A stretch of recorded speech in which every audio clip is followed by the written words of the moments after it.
Hi again, everybody. We're going to take a look at the XLOOKUP function.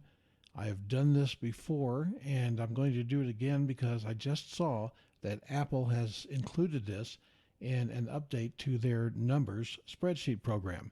Now, Excel rolled this out in Excel 365, and it is being rolled out to other versions, including the online version, which I'm going to show you this function. Now, this does not work in some spreadsheets, but now it does work in Excel, and it also works in numbers. So keeping that in mind, let's take a look at this function. I'm going to open up the browser here, and I'm running this on a Linux desktop, but I've got Excel Online open in Chrome, so that will work just fine for us for the purposes of this demonstration. So the comparison of what we're going to do, VLOOKUP is a common function that people use. It's one of the first ones that a lot of spreadsheet users learn about, and that is a vertical lookup. It'll look up information in a vertical data table. Now, the problems with VLOOKUP are many, but here's a couple of them right here. You cannot look to the left to return a value that is to the left of the value that you are searching on. For example, in this data table in cells A, or rows and columns A and B down through row 10, this area right here, I cannot look up the state and return the capital with VLOOKUP without a convoluted formula that uses choice or multiple if constructs. Also, adding and deleting columns within the data table would break the logic and break your lookup. So, for example, insert, if I do insert columns here, sheet columns. So right there, now I've got a new column in here. That would absolutely break an XLOOKUP, or excuse me, a VLOOKUP function, because it is counting on these remaining consistent in the number of columns over that you're looking up. So that is not a good thing to use if you are using VLOOKUP. So I'll get rid of that, and we will look at some of these alternatives.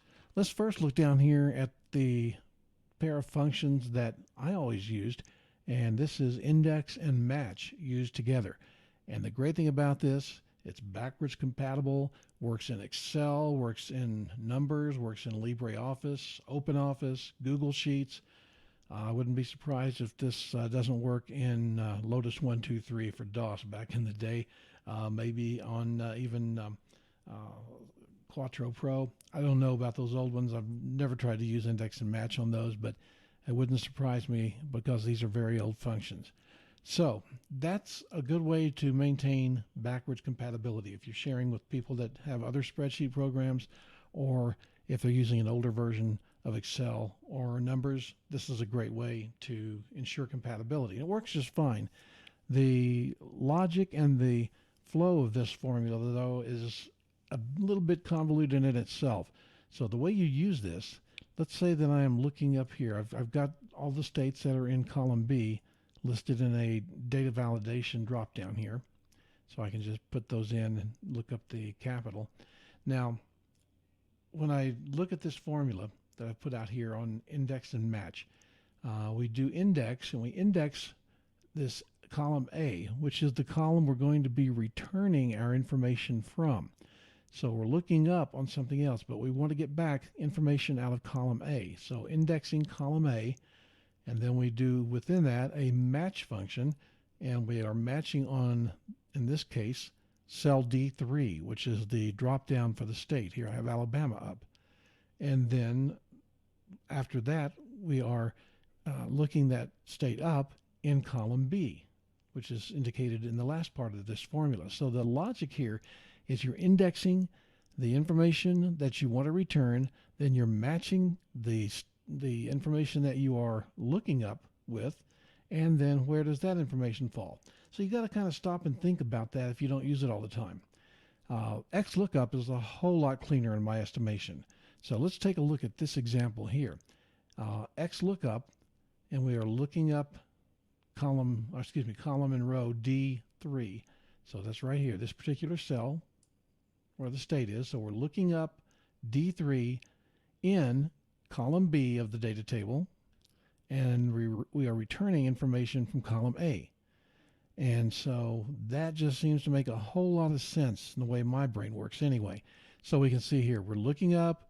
Here's what we're looking up. Where are we looking it up? Right over here in B. And what are we returning? Column A, which here is to the left of the lookup value, which again is very difficult to do with the VLOOKUP function. Now, XLOOKUP can replace VLOOKUP, HLOOKUP, lookup, and index and match used together like this. So it's a great way to keep in your mind how this works.